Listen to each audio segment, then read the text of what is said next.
E então, gente, tudo tranquilo aí? Beleza? Então, venham para cá e vamos recomeçar a nossa aula. Além disso, nós vamos lembrar que nós temos problemas atmosféricos, né? Os problemas da atmosfera envolvem, desde então, mudança nas placas tectônicas, mudança na órbita da Terra, mudança na radiação solar, tudo isso interferindo, gente, na atmosfera, na vegetação, na superfície do nosso planeta, no oceano, no gelo, enfim, temos mudanças na atmosfera, mudanças na vegetação, mudanças na superfície terrestre, mudanças nos oceanos, tá bom? Então nós temos uma série de problemas que têm atingido a humanidade como um todo. Observando então as catástrofes mundiais, tá? No último século, principalmente, ou então, mais precisamente, no século atual, a humanidade ela vem conhecendo uma série de transtornos, né, por conta de desastres naturais de diversas modalidades. Tá vendo?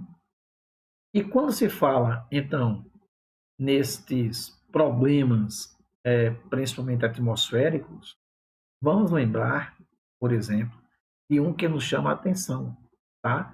Vejam a presença de tornado. Veja que, quando se trata do tornado, ele é um fenômeno típico de zonas temperadas do hemisfério norte, para Estados Unidos, Canadá. E não esqueçam que é o mais destrutivo fenômeno atmosférico. Então, ele tem uma duração rápida, mas o problema é que ele aspira tudo que encontra pela frente, desde animais, árvores, veículos. Imagine um trem desse, então, aspirando um trator, por incrível que pareça, tá? Verdade. Então, quando falamos no tornado, ele é típico das regiões temperadas continentais, tá? E não esqueçam também que existe a famosa temporada dos tornados, né? Ou seja, em regiões como os Estados Unidos, em Oklahoma, Arkansas, Kansas, Iowa, Texas, Colorado, enfim. Esse fenômeno praticamente ele acontece entre então a primavera e o verão, tá bom? Ou seja, março a setembro. Então, se o tornado praticamente são tempestades do hemisfério norte, então lembrem-se que são formados por uma imensa coluna, então, de nuvens que se desloca a grande velocidade, ou seja, podendo chegar até então 450 km por hora dentro então do tornado, ou seja, na região interiorana. Por isso que eu estou dizendo que ele suga tudo, tá bom? Então, é um problema? É. Mas nós temos outros problemas, como por exemplo o furacão, né? Que é um vento, é uma tempestade, né? Circular, que tem grande velocidade, 300 km por hora, e que se forma nos oceanos. Não esqueçam que os tornados formam-se no continente, tá? Em terra. Esse aqui forma nos oceanos e é destrutivo, né? E atua mais precisamente na América Central e no sul dos Estados Unidos, na região do Golfo do México, mais precisamente, região conhecida como região caribenha. E sempre que eles atuam, provocam, então, centenas de mortes. O furacão no Pacífico é chamado tufão, tá bom? Então veja aí uma imagem de um imenso furacão no meio, então, do Oceano Atlântico, na América Central, tá? E aqui nós temos, na verdade, ó, a região central, que é o olho do furacão. Olha aqui, gente, ó, aqui é a América Central, tá vendo? Então, olha aqui a direção do vento como é, tá vendo? Sentido horário, tá vendo? Então, aqui, ó, aqui é o olho do furacão e veja que ele gira nesse sentido, tá vendo? Sentido horário. Então, esse fenômeno, esse aqui mais precisamente, foi recente. Aqui, ó, então, nos Estados Unidos, em 16 de setembro do ano passado. Tá bom, gente? Beleza, ó, aqui as ilhas, tá vendo? As ilhas aqui, Estados Unidos, ó, aqui é a América Central. Aqui é Cuba, ó, a região aqui, Cuba, junto com a República Dominicana, tá bom? Haiti, enfim, essa região sofre muito mesmo com a presença desses furacões. E o El Niño, professor, o que é esse fenômeno?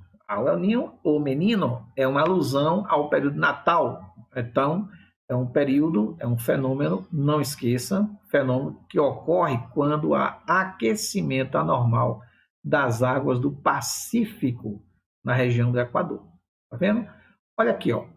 Período normal. O que, é que acontece? Vem a corrente de Humboldt, alimenta aqui, ó, água fria, né? Alimenta a costa do Peru. Lembra dela? Corrente de Humboldt. Transforma o Chile, transforma o Equador, o Peru em grandes produtores de pescados. Então, o sentido é esse, tá vendo? Ó, passa por aqui e depois vem para a Austrália, tá bom?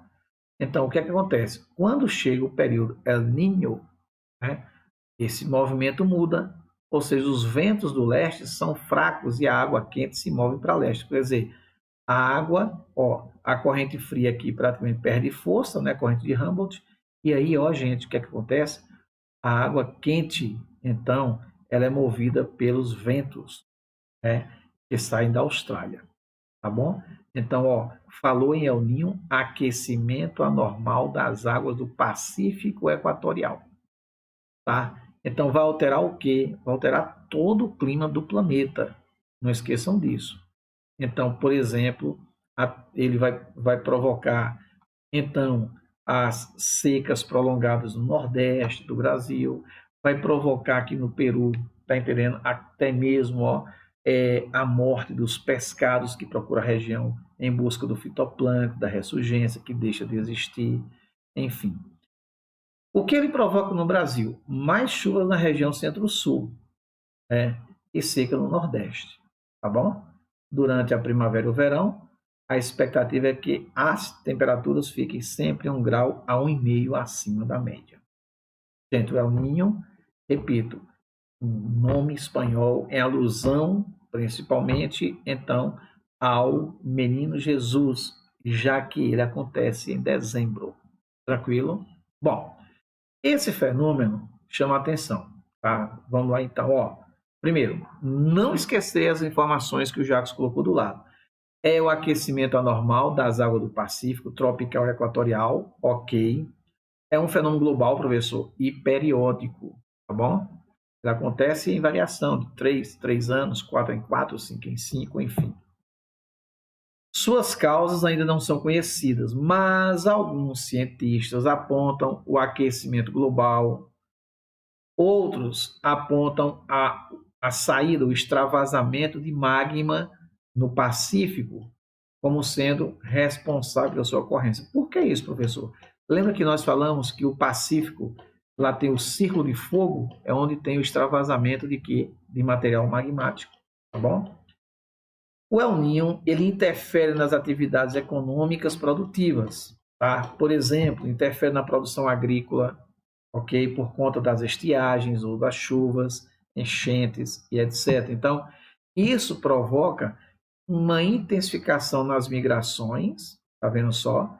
E também, devido à interferência na atividade produtiva, interfere na bolsa de valores do mundo inteiro. Por conta do que, professor? Por conta principalmente do preço dos produtos agrícolas. Tá vendo só? Beleza, né? Então, olha aqui o mapinha que fala o seguinte, olha, fenômeno que caracteriza o aquecimento do Pacífico pode alterar o clima dos continentes e acender um sinal de alerta para o futuro. Tá vendo? Vamos começar aqui, ó. Por exemplo, ó, do norte do Chile ao Equador, o inverno será mais chuvoso do que o normal.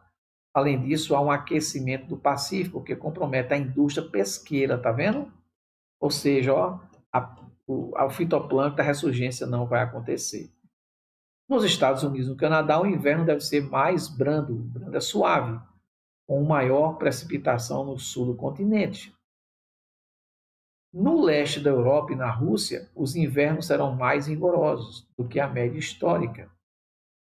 No sul do continente africano e na ilha de Madagascar, que é esse pedacinho aqui, ó, sofrerão com seca e a região central, geralmente mais árida, tem mais chuvas, tá vendo? Na Ásia, a região norte da Austrália, aqui na Oceania, né? A região norte da Austrália deve ser afetada pela seca extrema. E na Ásia, agora sim, Tailândia, Filipinas, Indonésia esperam secas extremas, comprometendo a agricultura, então, Japão e China têm invernos mais suaves. Quer dizer, trata-se de um fenômeno global. Ele altera a temperatura do planeta como um todo. Se altera a temperatura do planeta, na verdade, altera, consequentemente, o regime de chuvas. Tá bom, gente? Não esqueça desse detalhe. Professor, o El Niño, então, é praticamente a mesma coisa que a Laninha? Não. O El Niño trata-se do aquecimento do Pacífico, tá? Já a Laninha refere-se ao resfriamento das águas do Pacífico. Vamos ver? Então, olha aqui, ó, superfície do Oceano Pacífico mais fria que o normal. Então, aqui, ó, aquela correntezinha que vem provocar, sabe o quê? Ressurgência. Então, esse fenômeno, tá bom? É o resfriamento anormal das águas do Pacífico tropical equatorial. Professor, interfere no aumento dos ventos alísios e na redução da chuva na região central e leste do Pacífico. Ok. É um fenômeno global e periódico também. Tá bom? Ambos. E não esqueçam, El Ninho é o aquecimento do Pacífico, tá bom? Equatorial. Laninha é o resfriamento, então, do Pacífico Equatorial, abaixo da média normal. Se o El Ninho provoca chuvas na região sul e seca no nordeste do Brasil, não esqueçam que, então, a Laninha provoca chuvas no Brasil e secas na região sul. Tranquilo? Outra informação, professor. Quais são os efeitos negativos da Laninha? Vamos lá? Olha só, se eu tenho resfriamento, eu vou ter o excesso de invernadas. Ou seja, o inverno, as temperaturas baixas, é prejudicial na fase de colheita dos produtos agrícolas, principalmente aqueles produtos de ciclo curto. Vamos pegar um exemplo, a soja, tá? Então, interfere na sua produção e colheita. Segunda efeito negativo, maior pressão por pragas e doenças. Ou seja, isso é o resultado de quê? Da pouca insolação.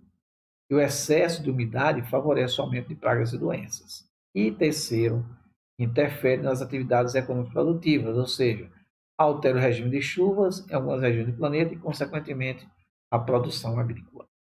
Tranquilo, gente? Viu aí então o efeito de Laninha no planeta, viu o efeito do El Niño também no planeta. Professor, eu posso relacionar então o El Niño e a Laninha exclusivamente ao Brasil? Claro, está aqui um mapinha que nos mostra isso. Então vamos ver, vamos começar por onde? Vamos começar pela região, digamos, vamos começar pela região sul, tá bom? O El Niño, então, provoca chuvas abundantes acima da média e aumenta a temperatura, tá? A Laninha, estiagem em toda a região, principalmente no inverno, ok? Beleza. Na região sudeste, o El Niño, não há padrão característico de mudança das chuvas, mas com aumento moderado das temperaturas médias, ou seja, sofre elevação da temperatura. A região sudeste, em relação ao Laninha, não há padrão característico de mudança das chuvas e nem da temperatura, menos mal, ok? Vamos então para o nordeste. O El Niño no nordeste provoca secas, na verdade é a intensificação da sequidão, né? Seca de diversas intensidades nas áreas centrais e norte da região, na porção sul e oeste são significativamente afetados, né? Quando chega a Laninha, chuvas acima da média na região, justificando enchentes no litoral nordestino. Então, gente, ó, o El Niño para a gente é uma tragédia, tá bom? Uma tragédia. Ao passo que a Laninha enche os nossos reservatórios, mesmo sabendo que ela vai provocar uma estiagem prolongada na região sul. Tá vendo? Região, então, norte. O El Niño provoca redução das chuvas no leste e norte da Amazônia, aumentando a probabilidade de incêndios florestais. Tá vendo? Ou seja, o ar, então, seco, fica presente na região e com aumento de temperatura, consequentemente, nós temos riscos de intensificação dos incêndios. A Laninha aumenta a intensidade da estação chuvosa na Amazônia, ocasionando cheias expressivas de alguns rios da região. Tá vendo? E na região centro-oeste, professor, não esqueça da região centro-oeste, né? Tenho destacado muito por conta da expansão da fronteira agrícola. O El Niño, não há efeitos pronunciados nas chuvas e nas temperaturas nessa região, mas há tendência de chuvas acima da média e temperaturas elevadas no sul do Mato Grosso do Sul. Tranquilo? E a Laninha, não há efeitos pronunciados nas chuvas e nas temperaturas nessa região, mas há tendência de estiagem. Então, sempre lembrar que o mais importante você destacar quando se fala em El Niño é El Niño secas no Nordeste, chuvas no Sul. Laninha, o contrário, chuvas no Nordeste e secas na região Sul. Ok, galera? Tranquilo? Beleza, né? Bom, gente, professor, e o famoso fenômeno chamado inversão térmica? A inversão térmica é isso, né? Em período normal você tem, ó, ar quente, ar frio, tá? E ar mais frio ainda. O que acontece? A inversão térmica é quando você tem inversão da temperatura. Por exemplo, ó, o ar frio desce, fica estacionado aqui, tá vendo? Estacionado aqui. Aí você tem ar frio, ar quente, ar frio. Então, a inversão térmica, gente, ela gera uma concentração de poluentes aqui, ó, chamado de smog. Smog é neblina, né? Que fica carregada de poluentes. E isso provoca problemas respiratórios. Tá bom? Mas, para acontecer a inversão térmica, eu tenho que lembrar do que, professor? Eu tenho que lembrar da massa polar atlântica, que atua no período de outono e inverno. Essa massa polar atlântica, na verdade, é aquela mesma que nós destacamos, principalmente, então, quando se trata, então, da massa subantártica, né, que vem do Polo Sul, passa pela Patagônia, Argentina, entra no Uruguai, e aí se divide em vários ramos no território brasileiro. Tranquilo, galera? Inversão térmica, professor, onde ocorrem as inversões térmicas? Região sul-sudeste, por conta da penetração da, então, massa polar atlântica. Ok? Bom, então aquela smog, né, que é o resultado da concentração de poluentes na atmosfera, ali tem muita concentração de dióxido de carbono, enxofre, enfim, isso provoca a famosa chuva ácida. Então, as chuvas ácidas, né, é a precipitação, então, de ácido nítrico, ácido sulfúrico, e que, quando retorna, então, à superfície, termina atingindo diretamente os nossos ecossistemas. Professor, de onde vem essas chuvas ácidas? Da emissão de dióxido de enxofre e óxido de azoto das indústrias, do dióxido de monóxido de carbono liberado pelas indústrias, pelos automóveis, e que, quando se mistura com o vapor de água nas nuvens, vai gerar o H2SO4, que é o ácido sulfúrico, e aí precipita em forma de chuva ácida, ou seja, gerando aí problemas como, por exemplo, o desaparecimento de vida aquática, ou ainda, então, água do degelo ácida. Isso, sem falar que promove a lixiviação dos solos e intensifica a toxicidade, então, nos lençóis freáticos, provoca danos à vegetação, provoca principalmente, então, até mesmo a corrosão de monumentos, né? Monumentos históricos, e mais ainda, então, lembrando que as chuvas ácidas são típicas de regiões de grande concentração urbano-industrial. Tranquilo, gente? Beleza? Uma outra observação, tá bom? Nós temos um fenômeno chamado de ilha de calor. Professor, o que é ilha de calor? Ilha de calor é o centro urbano bastante aquecido, tá vendo? Olha aqui, ó. Aqui é uma linha que mede temperatura. Ela é chamada de isoterma. Vocês lembram disso? Isoterma mede ou une pontos de igual temperatura. Beleza? Quando eu falo, por exemplo, em isobáricas, pressão. Isoietas, chuvas. Isóigras, umidade. Isóbatas, profundidade do mar. E isolinas, salinidade oceânica. Isso está em uma das aulas, acho que é cartografia que você já viu aqui. Mas aqui nos interessa o que é isotermo, mostrando assim, ó, nas áreas rurais, ó, a temperatura em média é 29 graus. Quando você sai da área rural, vem se aproximando do centro da cidade, ó, 30, 31, tá? 31, 31 até chegar a 32,8. Por quê? Aqui, o centro urbano, diferente daqui, tá vendo? Primeiro passo, as áreas periféricas, parques, zonas residenciais, área rural, a concentração aqui, ó, a concentração do verde, a ausência aqui, ó, aqui ausência de concreto, de asfalto, tá bom? Isso faz com que as temperaturas sejam menos. Diferente daqui. Aqui você tem, primeiro, uma concentração de prédios, muito concreto, né, gente? Você tem aqui muito asfalto, tá? E você tem também, então, aqui, na verdade, um problema, que é a dificuldade de circulação dos ventos. Então, aqui não se cria correntes ascendentes de ar que possam, por exemplo, carregar os poluentes para a alta atmosfera, né? Então, esta área, ela é uma área onde podemos observar que há uma elevação da temperatura. Professor, então vamos lá. Quais são as características da ilha de calor? Vamos ver então? Primeiro, excesso de concreto e asfalto, né?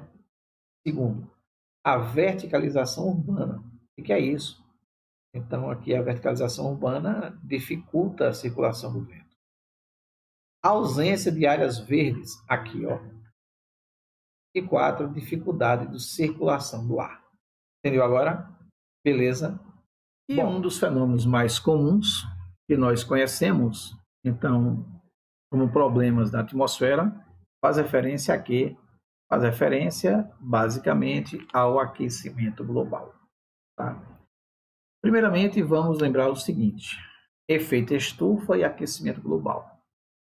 O efeito estufa é um fenômeno natural, né? É um fenômeno natural que, via de regra, então, ele é saudável para o planeta.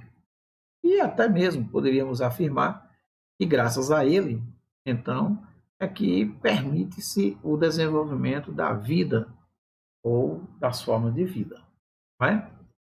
Então, esse fenômeno, o efeito estufa, ele é saudável em qual sentido, professor? Vejam só, tá? Aqui nós temos o nosso planeta, radiação solar. A radiação do Sol chega à superfície e aquece. Qual é o nome disso? Insolação, né? E aí essa insolação vai acontecendo. Esse calor que é alimentado pelo Sol, na verdade, esse calor ele é mantido na superfície, porque os gases estufa funcionam como cobertor e não permite que ele se dissipe. Então ele vai ficar retido, aqui a atmosfera, tá vendo? E aí a vegetação, todos os seres vivos vão praticamente consumindo essa energia para facilitar todo o seu processo relacionado à fotossíntese e etc, né? Bom, o que é que acontece? Normal. Em uma situação de equilíbrio, a quantidade de gases estufa presentes na atmosfera é absorvida por processos naturais, como a fotossíntese. Então, graças a essa energia, né, que é retida no nosso planeta, na sua baixa superfície, é que vamos perceber a importância desse calor, dessa energia, para a manutenção da vida. Por outro lado, nós vamos perceber que o agravamento do efeito estufa é que chamamos de aquecimento global. Então, o efeito estufa ele é saudável. O agravamento do efeito estufa gera um problema. Qual o problema? O problema é que o excesso de queima de combustível fóssil, principalmente pelas indústrias, fábricas, automóveis, gera uma quantidade exorbitante de toneladas e toneladas desses gases na atmosfera que retém de forma bastante agressiva o calor junto à superfície. E esse calor é que vai provocar, então, através da elevação de temperatura, vai provocar o derretimento das calotas polares, das camadas, então,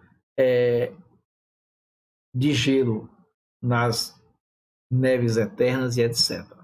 Tá? Então, vamos lá. A má fama do efeito estufa vem da ação do homem, que emite mais gás carbônico e outros gases tóxicos do que a natureza consegue neutralizar, fazendo com que a temperatura se eleve e a poluição se concentre. Está vendo? Então, o aquecimento global, ele vem sendo, na verdade, aí o responsável pelas grandes discussões e temáticas relacionadas ao meio ambiente. O aquecimento global, como sendo um dos males do século, né, ele tem provocado e suscitado grandes debates internacionais. Né? Mas já podemos adiantar aqui, para efeito didático, que estamos citando enquanto problema atmosférico, já que iremos discutir sobre aquecimento global lá na aula sobre, então, questões ambientais, onde falaremos das conferências mundiais, onde falaremos de pontos importantes que já posso adiantar aqui. Estudos demonstram a elevação da temperatura do planeta. Tá? Estudos, pesquisas científicas. Né? Claro que, enquanto se trata de estudos e pesquisas científicas, os estudos são alimentados por correntes ideológicas no campo político, no campo econômico, no campo ambiental, no campo sociológico, no campo das ciências humanas, enfim. Então, até então, a humanidade como um todo, ela tem procurado trazer, então, à tona as discussões relacionadas a esse fenômeno, principalmente diante, então, da constatação da elevação da temperatura do planeta nos últimos 100 anos, justificando aí, inclusive, então, o degelo, ou seja, o derretimento das calotas polares, a elevação do nível dos oceanos, o desaparecimento de ilhas, tá? Inclusive gerando os chamados apátridos insulares, né? Aquelas pessoas que perderam a pátria, desaparecendo além das ilhas as cidades ou vilas costeiras e alteração nos ecossistemas das regiões de alta latitude, por exemplo, região ártica, Antártida. Há quem diga, alguns cientistas, que o buraco na camada de ozônio está na Antártida, né? Mas são estudos que comprovam isso. Então, o aquecimento global ele passou a ser uma grande ameaça à própria existência da vida no planeta. Daí a importância de se discutir esse fenômeno e nas discussões relaciona o quê? Aquecimento global com modelo de desenvolvimento, fundamentado principalmente o quê? Na imensa queima de combustíveis fósseis, em especial o petróleo e o carvão mineral, já que são bastante poluentes. Daí a necessidade de discutir o problema, e essa discussão vem desde 1997, quando tivemos o Protocolo de Quioto. E de lá para cá, as discussões vêm sendo cada vez mais fortalecidas para se chegar, então, a uma situação de consenso mundial, que foi o que aconteceu recentemente, né, no famoso Acordo de Paris. E, então, até que, enfim, os norte-americanos resolveram, ainda no governo de Barack Obama, assinar o Acordo de Paris, fazendo parte do Acordo de Paris, e depois, então, com a chegada então, de Donald Trump ao poder, ele abandona o Acordo de Paris. Isso, então, nos mostra que, então, o papel dos Estados Unidos como sendo, então, a maior potência do mundo, economicamente falando, deixando um acordo que trata sobre aquecimento global e consequências drásticas, isso vem, então, prejudicar as políticas voltadas para a implantação de mecanismos que visam ou que visem o controle, então, da emissão de dióxido e monóxido de carbono na atmosfera.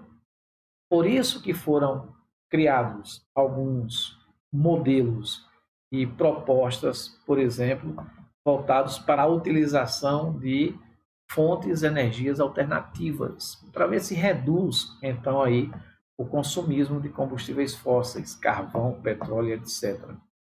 Então, essa busca, tá, de fontes alternativas, ou ainda a implantação de modelos de desenvolvimento de mecanismo limpo, tá? A intensificação da energia eólica, a intensificação do uso da energia solar, a intensificação da energia como a maremotriz, a geotérmica, os biocombustíveis, né?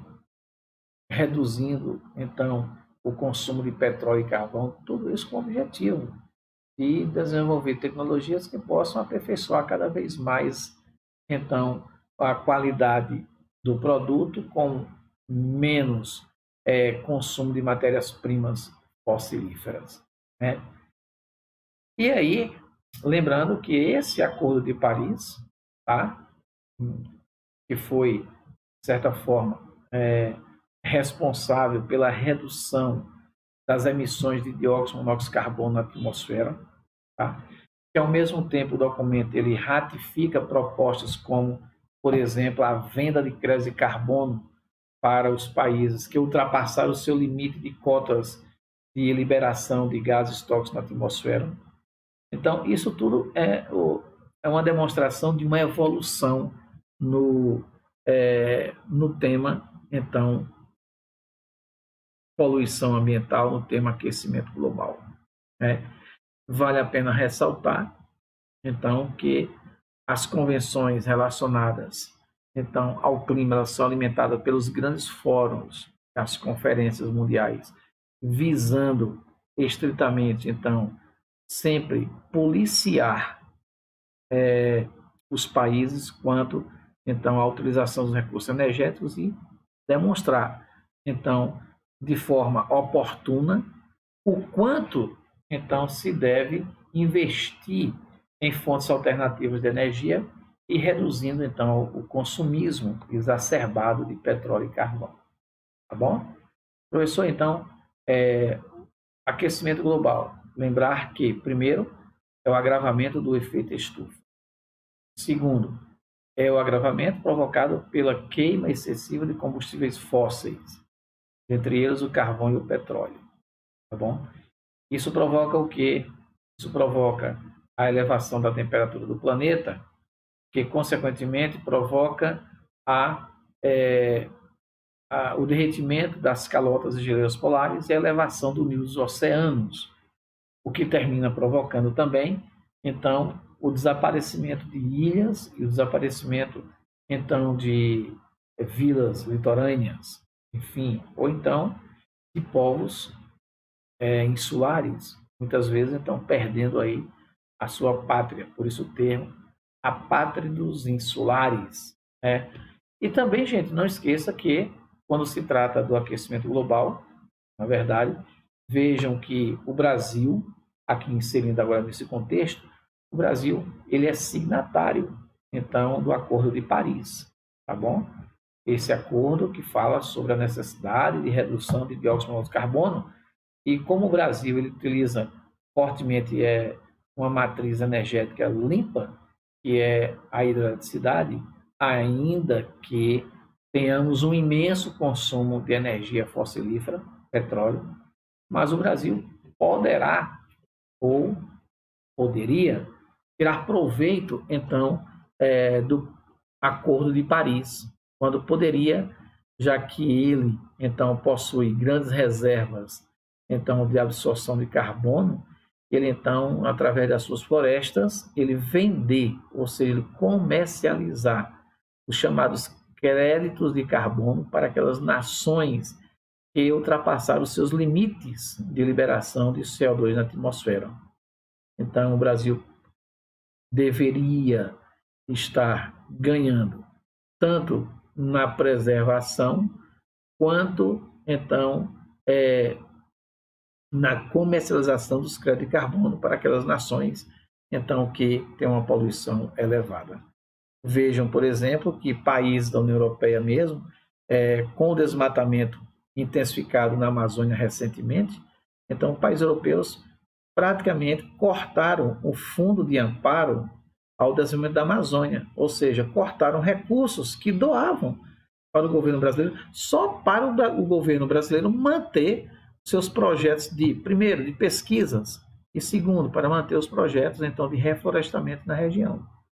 Então, com essa nova proposta, tá, de intensificação do desmatamento na região norte, então as nações que disponibilizavam fundos para a preservação da floresta deixaram de contribuir, o que tem, então, agravamento das questões relacionadas a queimadas, tá, por conta do desmatamento. E também, então, até mesmo a perda de biodiversidade, perda de fauna, flora e assoreamento dos rios na região norte e região centro-oeste. Tranquilo, gente?